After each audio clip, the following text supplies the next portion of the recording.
As CU football prepares to kick off next week, Coach Prime is addressing issues off the field. When you have it, when you him, when you that, you get sued. Construction at high school in Denver is complicating getting to and from class. I'm not going back to Dallas. I don't want to go back to Dallas. I've said if I go back to Dallas, I'm going in a pine box. Tonight, a woman's fight to stay in Colorado. 9 News investigates her struggle with guardianship. But first, another deadly crash involving a bike on Highway 119. Tonight, a progress report on the project meant to improve safety. An 85-year-old cyclist was hit and killed by a driver in Boulder County today. Happened on a stretch of road that has become notoriously dangerous for people on bikes. Thanks for being here tonight. I'm Kyle Clark. I'm Kim Christensen. The man died along Highway 119, where safety improvements are already underway. 9 News reporter Spencer Soisher joins us now. And Spencer, that crash happened not far from where Team USA cyclist Magnus White was killed a few years ago. Yeah, this is about 4 miles away from where Magnus White was killed in 2023.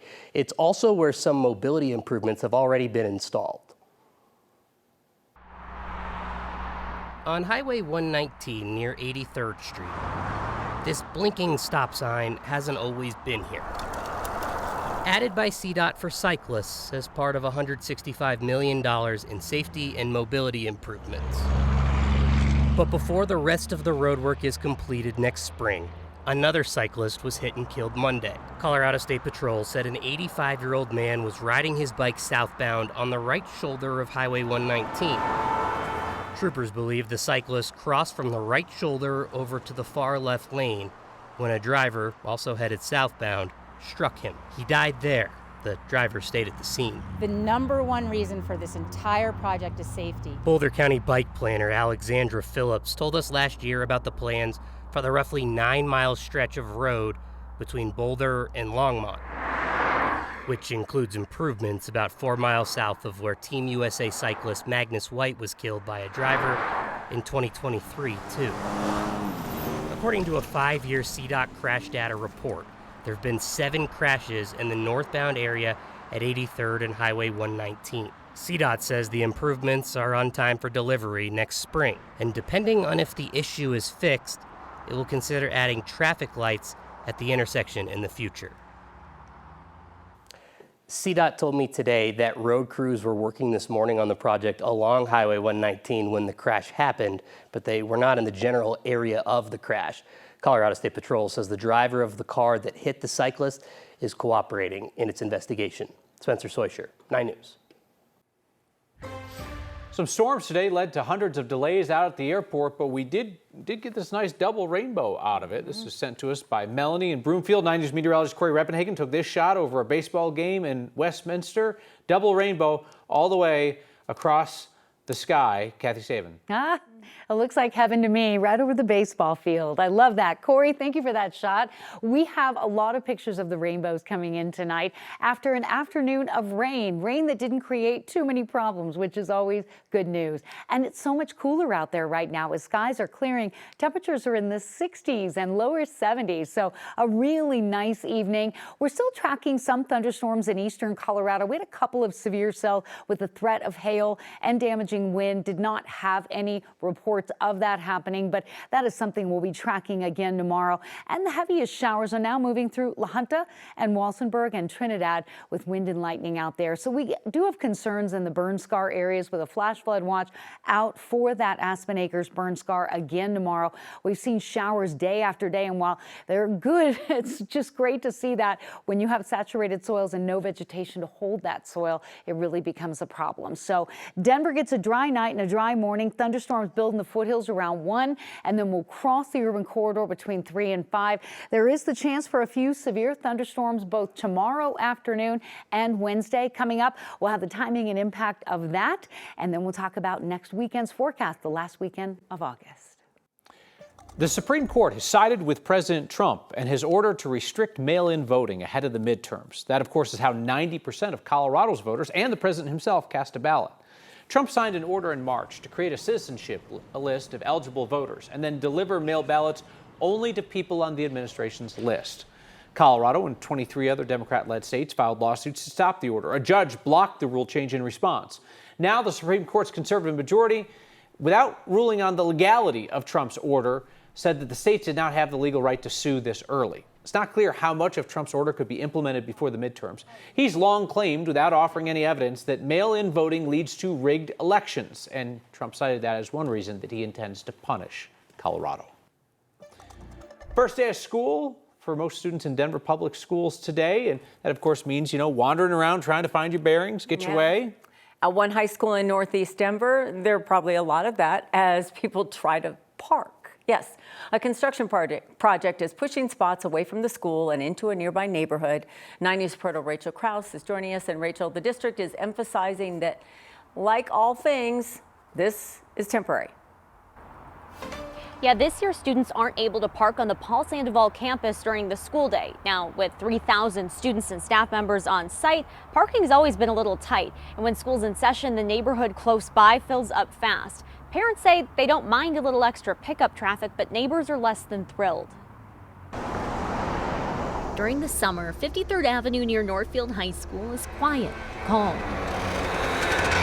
But when school starts up, the street fills fast. Extremely busy. There's people on both sides trying to park, trying to get out, park in, weaving in and out of the street. Morgan Schaefer lives along the road, but plenty of the people parked are picking up or dropping off from DSST Conservatory Green High School or Northfield next door. The process, not always smooth. I mean, I've personally seen an accident with 2 teen drivers. This year, construction will complicate things. During the school day, these lots that are remaining after the construction spot is taken up will be set for staff only. Scott Pribble with Denver Public Schools says they're adding a 500-seat auditorium and a health clinic to the campus. Work that'll take another year to finish. And so because of that, we're taking over some parking spaces, and which is causing a challenge for some of our students up here. This is something that we've anticipated for a while, and we're working on a solution, but unfortunately at this campus, we are landlocked. With a busy road on one side and businesses on another, that'll mean students are parking farther away while pushing more traffic into Schaefer's neighborhood. This is a headache, we understand, we're sympathetic to that, but this is the way we have to manage this for our growth. I think it's great for our city and it's great for Denver.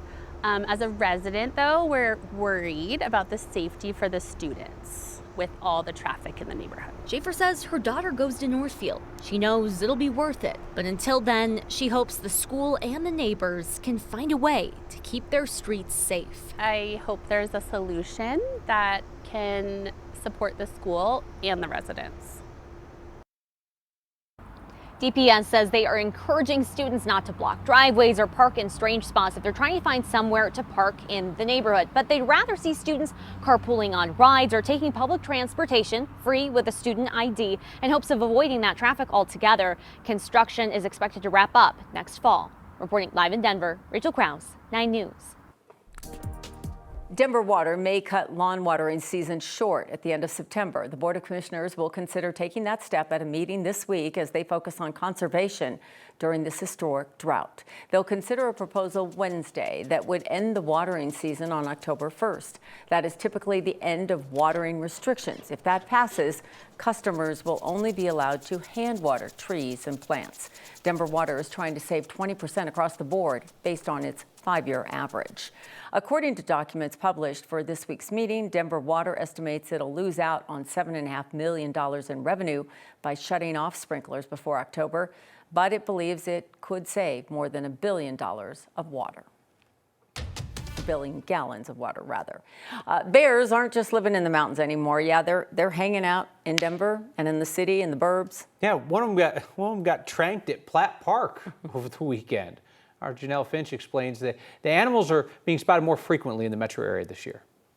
Bears are encountering bad news. There's no food meant for you in the neighborhood. It was in this cottonwood tree. Or on college campuses. Hey, there's a bear outside. Bear sightings and conflicts are up at historic rates, according to the state. We're experiencing just an incredible drought year for Colorado, and that's really driving up the number of bear reports and conflicts that we're seeing. CBW says since the start of the year, bear reports are nearly double compared to the same time frame in 2025. The state says it's received more than 6,100 calls. That's 28% more than the annual average. In 2026, you could be living in bear country because of just how far into suburban areas bears are coming. A bear even made it all the way to South Denver. We're in Platt Park, which is right next to Wash Park. It didn't cause any conflicts, but did draw a crowd. Got up, went up onto my porch, and it was a big bear. It's a bear in the tree. CPW was able to tranquilize the bear and get it back to its proper habitat. I can't fathom why he made his way this far. Bears are looking for food where there would normally be food, where you have your berries and cherries and things like that. But because of the drought, those either didn't grow or have been depleted already this year. So they're coming closer and closer into human habitats, still looking for that food. Unfortunately, bears don't get the news like humans do. So even though there's no food for them in the Denver metro, CPW says bear encounters are likely to increase into the fall. Could see like just an astronomical number of bear reports. That's kind of what we're concerned about. Bear reports made in all of 2025 were just over 5,000. Again, this year, CPW has already received more than 6,000 reports. CPW says we are entering the most active bear season as bears look to eat 20,000 calories each day before winter. So more encounters are likely. Janelle Finch, 9 News. Republican Congressman Gabe Evans and Democrat Manny Rutinel are locked in one of America's most closely watched congressional races. They have declined to debate on 9 News, and they also declined to appear individually at televised town halls to answer direct questions from voters. So 9 News will be hosting a live televised town hall to listen to those voters on Thursday, October 1st, from 6 to 7 p.m. in Greeley. If you live in the 8th Congressional District, Greeley, Thornton, Brighton, North Glen, Commerce City, points in between, we would love to have you there. Email next at 9news.com for more information.